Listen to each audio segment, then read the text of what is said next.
What's up, Magical Misfits? Drew back again, and I want to do the 18 questions for 2018 tag, I believe is what it's called. This was started by Ravenflower, Lady Gravedancer, and Noah Tempestari. I will leave the questions and a link to the video where they answered all the questions together in the description. All right, first, what are 3 things you do to stay connected to your practice? 3 things I do. 3 things. There are many things I do to stay connected to my practice, but I would say that I make sure to do at least 1 tarot reading a month. I also do, I do in turns, I do these sort of daily things. I'm not the kind of person that can do something every day forever, but you know, for a week or 2, even a month, I may do dedication on my path, or where I get into a deeper relationship with a card, a tarot card, and I have a whole exercise that I go through with that. I'm not going to get into it, but also just spending time outdoors if I can. I work with crystals on a daily basis, all the time. I do a lot of research and learning as far as spells that I may want to try in the future, or correspondences that I might want to work with, things of that nature. I mean, there really is a lot of things that I do to regularly stay in tune with my witchiness, as it were. So when a spell or working fails, what steps do you take to try and fix it? I've answered this in other videos. I don't necessarily do anything. If it fails, my typical first response is going to be, it failed for a reason. And I'm going to kind of sit with that. But if it's something that I'm very stubborn or persistent about, then I may take steps to rework the spell. But I'll probably do it backwards. And what I mean is, any of you who've watched me for any time know that I love to work with certain correspondences, moon phases, and even daily astrological influence are something that is important to me. Now, if I'm just doing a spell on the fly, I may sit down and say, okay, I'm going to do this again, but I'm going to plan it out according to moon phase. I'm going to plan it out according to daily astrological influence, and I may even sit down and do it by planetary hour.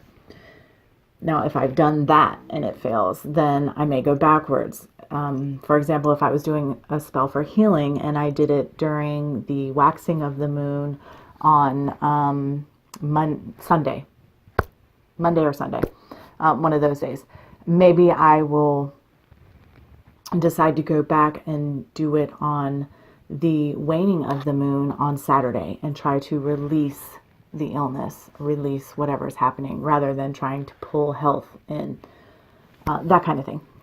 Have you ever used an object or ingredient in a spell that would be considered odd or whimsical? I think this is kind of a silly question. I think that most witches who really get in there and do spellcraft and work with correspondences, work with herbs or whatever, have probably used something that could be called weird, like animal parts or blood or I don't know, but I don't consider anything that I work with weird personally.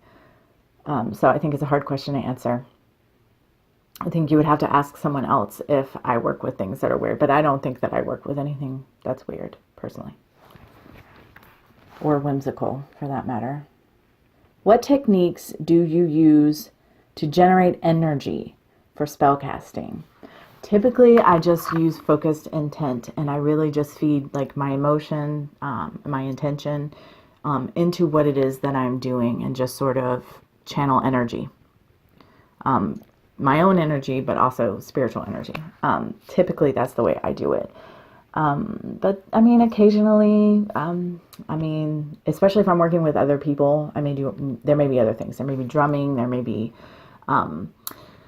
even one of my favorite ways to drum up energy is to sort of start slowly walking a circle, and I have chants that go along with that, and then pick up speed as you go until you're really moving very quickly, maybe even running, and sort of build energy that way. But typically it's focused intention and emotion and energy. How do you stay motivated to witch through things or even start a grimoire? Okay, I'm going to break this apart because for me, it comes across as two separate questions. So, how do I stay motivated to witch through? Well, I'm very fortunate in that I don't have a lot of, like, I get, it's not exactly fortune either. It's like I cut shit out. Like if it's not good for me, it's not good in my life, I cut it out. And I've been fortunate that I've been able to do that with pretty much everything. So my life is pretty, at least contented, if not joyful. And witching, crafting, doing workings, doing witchy things brings me joy. I regularly get together with one of my girlfriends and we have witchy play dates. Actually, a couple of girlfriends, but one in particular. It's just fun. It's just a good time. Being witchy and doing witchy things really is fulfilling and brings me joy. So I don't know. I mean, there have been times when I've been depressed and it's been hard. I've been going through something because life happens. But on a daily basis, staying motivated in a witchy context is not difficult. Now, the grimoire part, I just showed my grimoire. I do have a grimoire. I've just started making one because I got tired of having 50 million notebooks for everything and like searching through because nothing was organized. It's just all this information and not remembering where I read that one thing or heard that one thing, or always having to check back between 3 different books for, I just wanted one place for everything for Drew. So that's how that came about. Are there times when you doubt your power or don't feel connected? I have never not felt connected to spirit. Only one time, and that's a whole other story. And that was it was given to me so that I would understand. But I have felt disconnected from my craft. I have felt disconnected from community. So yeah, definitely have felt disconnected in that way. And of course, I've had times where I doubted myself, but honestly, I just got tired of that. I get tired of that noise. I can look at so many other people and see their power. I also have that.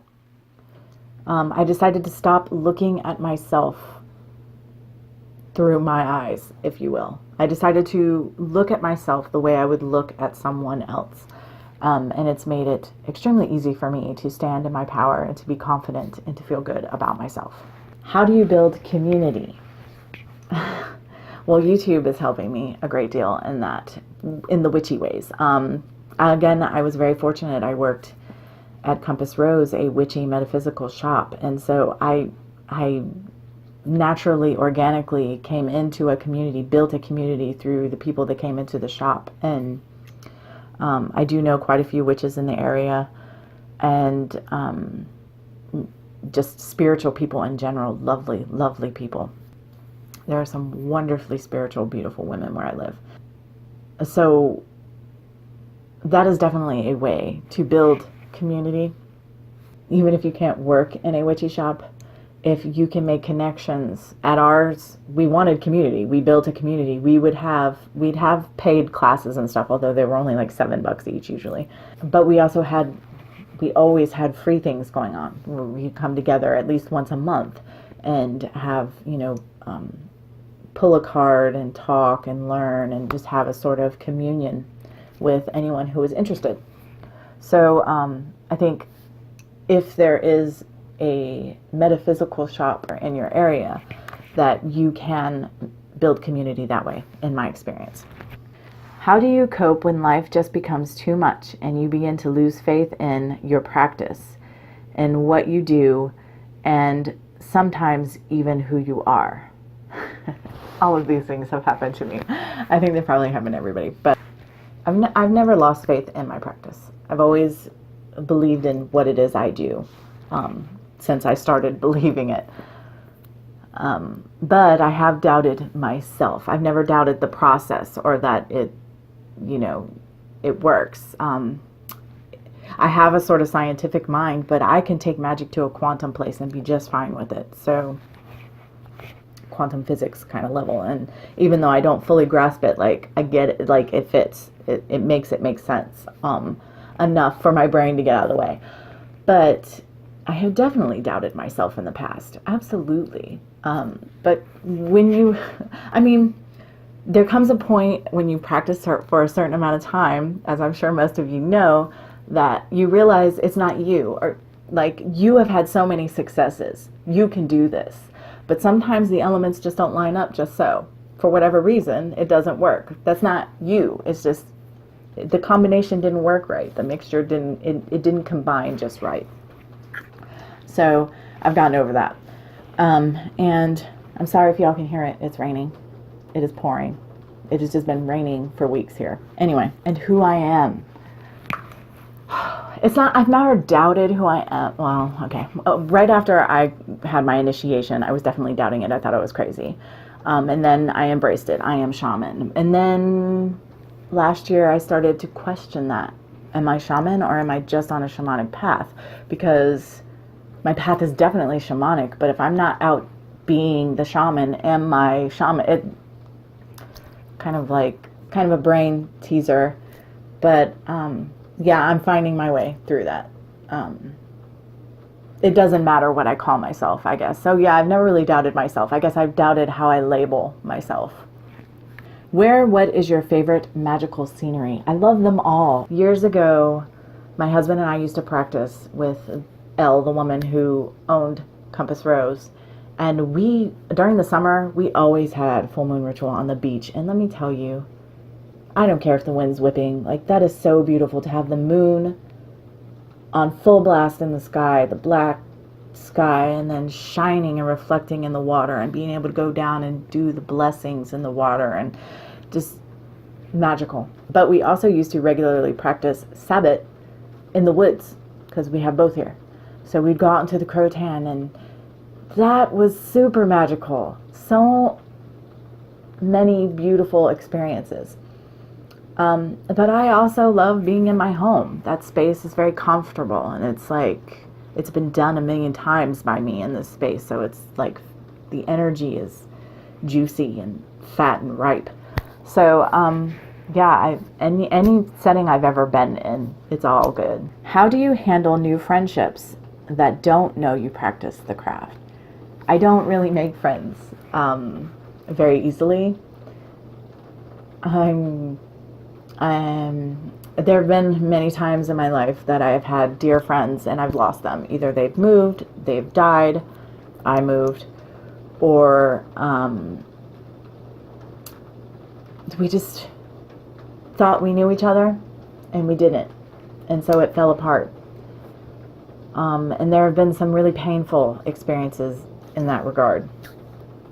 So it's kind of difficult for me to really, I'm friendly with people, I like them, but to really be friends is kind of hard for me. And you're definitely going to know I'm a witch before I call you friend. How do you deal with family that does not accept you being a witch? None of my family really seems to give a shit. And I'm not really close with I'm not close with people outside of my immediate family. There's not many of them left. And like I said, I'm just not close with them anyway. Now, my husband's family, some of them have a problem with it. There are lots of Catholics over there. And actually, since there's two of them in particular that just converted to Catholicism a few years ago, and they're actually much better as Catholics. When they were born again was when it was a problem, and it was a big problem. So we essentially just don't talk about it. We have very superficial relationships with those people, and we just don't talk about it because me being a witch is part of my spiritual path. So this is a deep core part of who I am. It is a way I express myself and connect with spirit and Gaia and all of it. So it's like a core essential part, and if you can't handle that, then I don't, it's just superficial. Have you ever had a spell backfire on you to the point it scared you so much that you considered stopping your practice? No. And hopefully I never will. that would be devastating, I would think, to feel that way. But no, I've never even, I am not aware that I've ever had a spell backfire per se.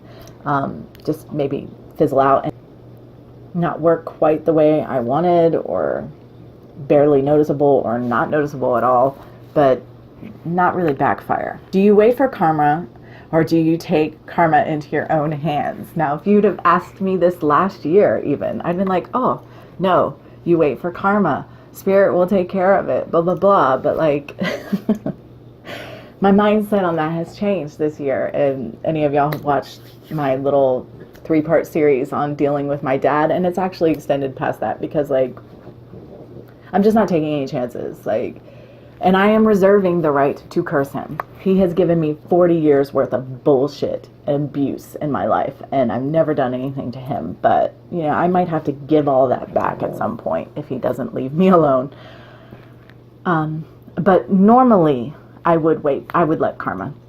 There's another situation brewing off in left field that I am somewhat associated with and have kind of disassociated myself with, and it's just hurt and anger piling up. But I'm honestly, I mean, I have thought about doing things magically and otherwise mundane, but I decided, you know what, I'm just gonna let spirit handle that. That person has their own issues, and they're not directly affecting me anymore. They're doing what I consider to be bad shit out in the world, but I'm gonna let spirit handle that one. But with my dad, like I said, I may end up having to throw a curse at his ass, because I just so I think it depends on the circumstance. Have you ever been physically attacked by a fellow pagan? I have not. I have not actually been attacked at all by a pagan. I have been verbally, psychologically, emotionally attacked by, I take that back. Okay, I have been verbally, emotionally, psychologically, whatever, attacked by Christians many times. Even before I, like, self-identified as pagan and witch and shaman and all that. But I haven't ever been physically attacked by a pagan, but I absolutely know that there have been a couple times. Again, I worked at that store and I came into contact with many different people, and I met some shady witches. And I do believe that at least one, possibly two, threw some shit at me. And me and my husband took care of that, but not physically. Have you ever been accused of something you didn't do because you practice witchcraft?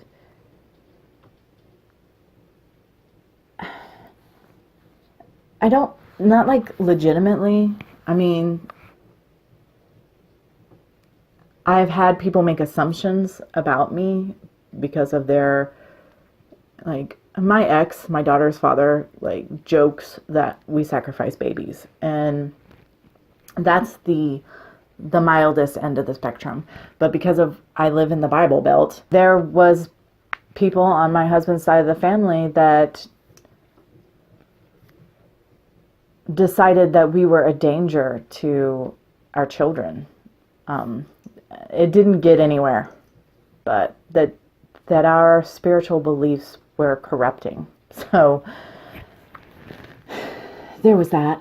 How do you feel about bringing diversity into your practice from other cultures outside your own? Now, I watched Raquel's video on this, and I very much agree with what she said. As far as, I don't believe that any culture can own spirituality. Yes, they have their practices, but I have had spirit come to me in many ways and from many cultures. And I have been given things in dreams or in journey that belong to other cultures. Not knowing it at the time, learning it later. So I'm going to do what I do, what comes naturally to me and what I'm called to do. But if I am aware that something I am doing comes from another culture, particularly if I learn it first before I even, and I'm like, oh, that resonates, and I take it, I am going to hold reverence and respect for where that came from.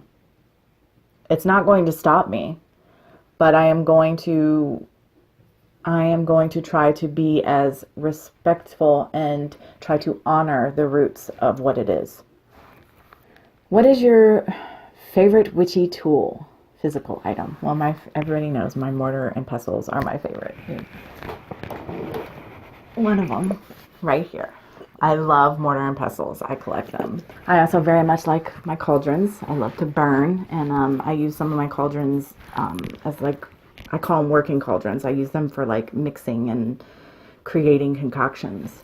Of course, I love my crystals and herbs, but I don't really consider those tools. Yeah, my mortar and pestles have to be my favorite witchy tool ever. Okay guys, that's it. That's the 18 questions of 2018. And like I said, I'm leaving the links, so go check out the three-way video that I mentioned before. Lady Gravedancer, Ravenflower, and Noah Tempestari. And if you want to do the tag, you should do it. Thanks for listening, and until next time, much love and gratitude.